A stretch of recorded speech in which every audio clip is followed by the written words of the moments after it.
guys. Nagluto yung kusinera ng masi. Good afternoon, good afternoon. Kagigising lang namin ni Cindy. Mamaya pa kami kakain nito. Pero hindi ako kakain. Ayan guys, oh. Yung mga ganito, kusa yan. Tsaka patatas, eggplant, tsaka bell pepper. Yan guys, may mga kanin yan guys sa loob. Pinadamihan siguro ng amo kong lalaki. Pinadamihan niya ng sabaw kasi masarap talaga yung sabaw niya. Pagka walang sabaw, masapnot pagka kumain.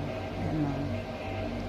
Ayan guys, oh, masik tawagin dito sa bansang Kuwait. Thank you for watching.